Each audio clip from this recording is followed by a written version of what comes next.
way from the start, I can feel it in my heart, like all the way from the start.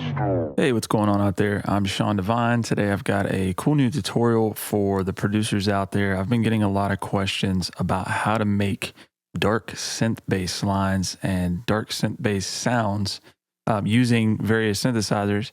I use this particular style of sound in a lot of my productions, and it's really easy to make, and you can use, again, a lot of different synths to get certain tones that are going to be really cool and kind of accentuate certain things in your production. So anyways, let me play back a beat that uses one of these style of basses just so you know what I'm talking about.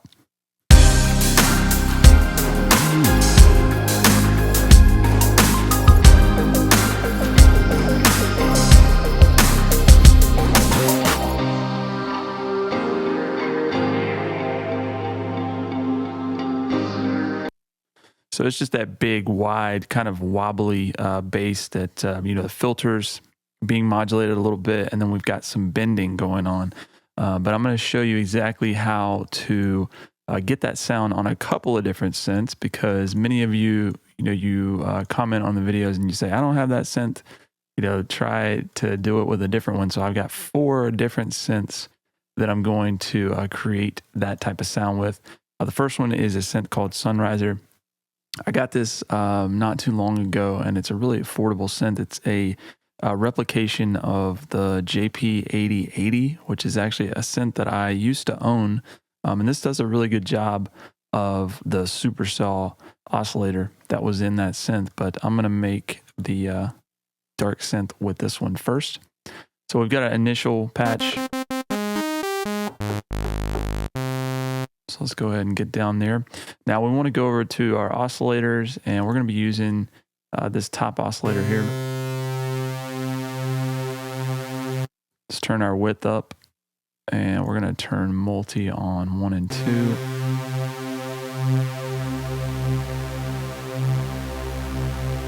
Detune it a little bit. Let me turn this up a little.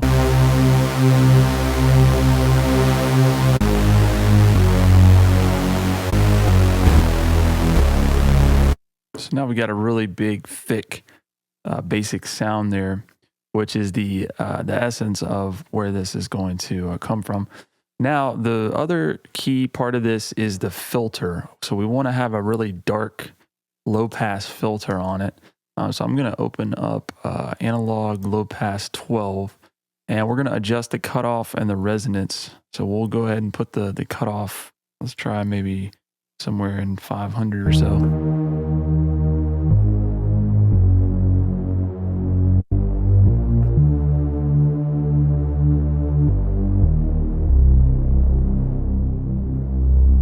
So once you've got all that stuff rolled off, then it's a matter of putting our resonance up so that we've got a little bit of a bump that kind of gives it like this juicy sort of color.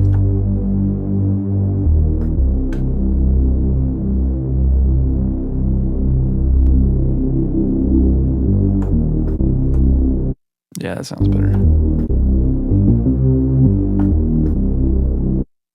All right, and so the other thing that I'd like to do with this particular sound is add, of course, width. We want to make it wide. So you usually can get that with a chorus effect or even a phaser sometimes. But let's use the chorus section down here on this Sunriser synth.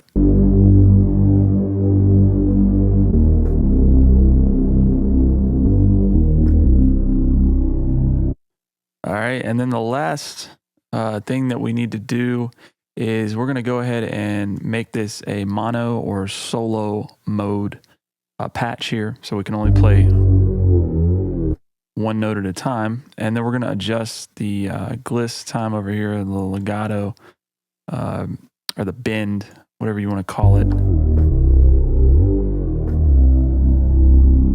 because we want a little bit of that going on.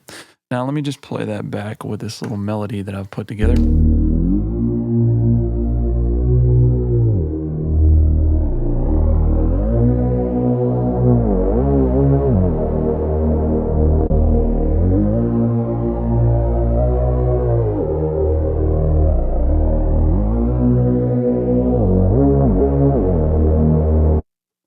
All right, so there's option one. That's with Sunriser. Now let's move on to Omnisphere. This is a really good choice as well because of the Moog sources that are in the synth. They're really nice to use for this type of sound. So we've got an initial patch up here, and we want to go ahead and go to sample, and we're going to load some of these cool Moog patches. As you can see, I have Moog in the search here, and there's a lot of really cool Moog sources in Omnisphere, but particularly I'm going to use, let's see if I can find it here. I think I remember the name of it. It was, well, you could use one of these Moog wides. Those are cool, but I'm looking for the OMG one wide bass. Yeah, this one. So we'll go back to our page here. Nice, wide, big sounding source. And then again, we're going to do the same thing. We're going to apply a low pass filter. In this case, let's use, say, the Fat Boy, and we'll start rolling off. Let me just go ahead and play that back with this melody.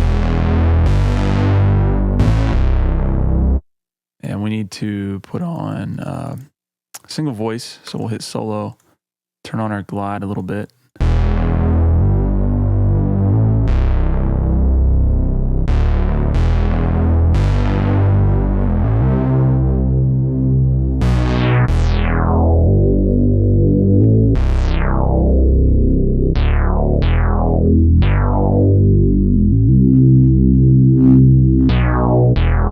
And again, if you want to add the movement like I had in the beat that I let you hear, you just modulate the frequency.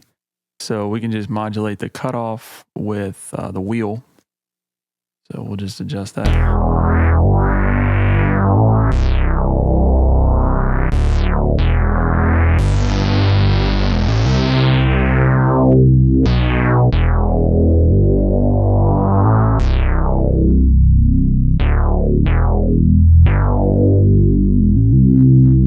So there you have a big, wide, dark synth bass in Omnisphere.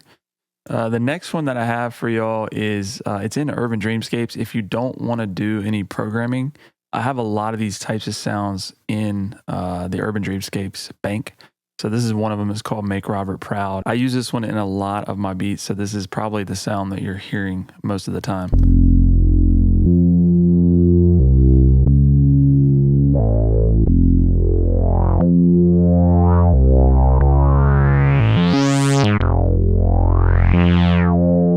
So there's some other cool ones in here. Let's see this one.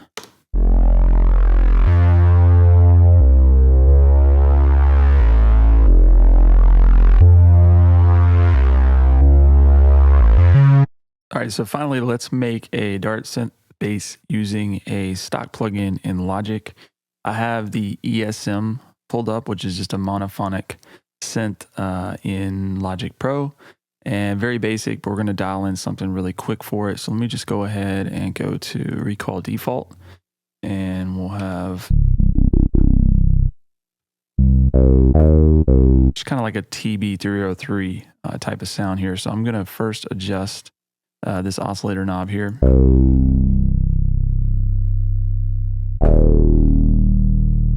And then we're going to adjust our cutoff and resonance once again.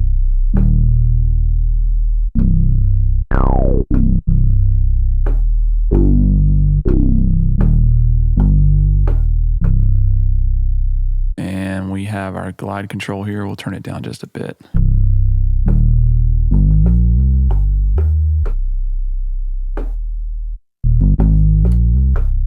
So this synth has a really thick sound to it. I really like it. Then we've got an overdrive.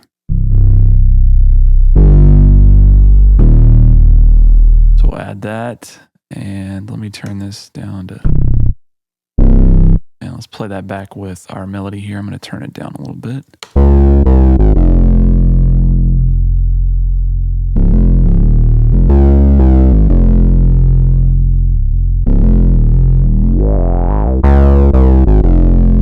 Cool sound. Now, again, like I was talking about in Omnisphere, a cool thing to do with these types of sounds is add some more width using something like a chorus effect.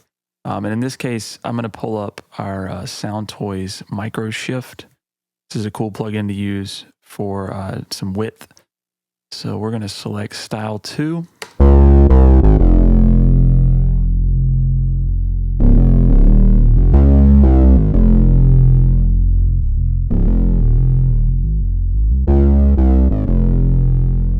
So we'll turn the detune down. Let's try Style 1, and we're going to do the focus. We're going to turn that up so that we're only, excuse me, widening a lot of the higher frequencies.